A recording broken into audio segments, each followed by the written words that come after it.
Hi hello అండి, సింపుల్గా ఒక గెట్ రెడీ విత్ మీ అయితే చేసేద్దాం. చూసేయండి ఎలా చేస్తాను ఏంటో అన్నది. హాయ్ గైస్, సింపుల్గా ఒక గెట్ రెడీ విత్ మీ అయితే చేసేద్దామా అండి. ఇప్పుడైతే నేను మీకు చూపిస్తాను, చూసేయండి. ఈ స్పాట్స్ ఇవన్నీ ఎప్పుడు ఇలానే ఉంటాయిలేండి, అవేం పెద్ద కేర్ చేయొద్దు మీరైతే. యాజ్ యూజువల్గా నా పాండ్స్ వైట్ బ్యూటీ అయితే తీసేసుకున్నానండి. యాక్చువల్గా నేను ఇలా డాట్స్ పెట్టుకుంటాను, చాలామంది చేతికి ఇలా రుద్దేసి అప్లై చేస్తూ ఉంటారు, బట్ నాకు ఎందుకు అలా నచ్చదు.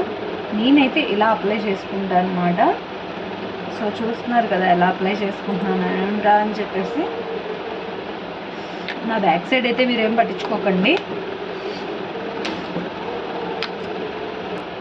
సో ఇప్పుడులానే అయితే నా ఎన్హాన్స్డ్ పౌడర్ అయితే తీసేసాను. ఈ పౌడర్ అసలు ఫేవరెట్ అండి.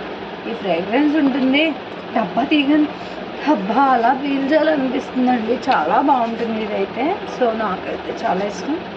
పౌడర్ రాసుకోవడం చూసైతే అసలు ఎవరు భయపడకండి ప్లీజ్.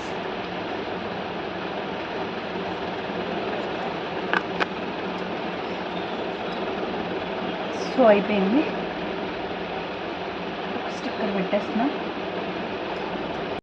స్టిక్కర్ అయితే పెట్టేసాను కదా, అయిపోయిందండి ఫైనల్గా. ఇంకా కంపల్సరీ అయితే కుంకుమ అన్నమాట.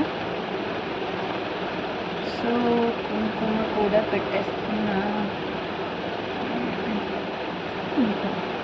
ఇక్కడ కొంచెం ఈ మధ్య అయితే వీడియోస్లో చేస్తున్న లిప్స్ అయితే అస్సలు బాగోట్లేదండి. సో ఇది కూడా వేసేస్తున్నాను అనమాట. ఇంకా చూసి అయితే దడుచుకోకండి, అసలు పెద్ద ఎక్కువైతే ఏం అప్లై చేయను, కొద్దిగా లిప్ షేప్ కనిపించేలా అంతే.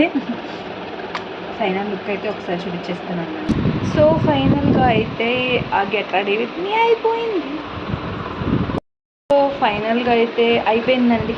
ఇలానే అనమాట రెడీ అయ్యేది. కొంచెం లిప్స్టిక్ కూడా వేయలేదంటే ఇంకా అసలు బాగోదు. యాక్చువల్గా ఐలైనర్ రెగ్యులర్ అలవాటు. మా వారు ఆల్రెడీ నాకు కాల్ చేస్తారు, నేను కిందకి వెళ్ళిపోవాలి. లిప్స్టిక్ అయితే ఎక్కువైతే కొద్దిగా తుడిచేసాను కూడా ఆల్రెడీ. సో ఇలానే ఉంటాయి అన్నమాట మన పనులు అంటే. ఓకే అండి, అయిపోయింది.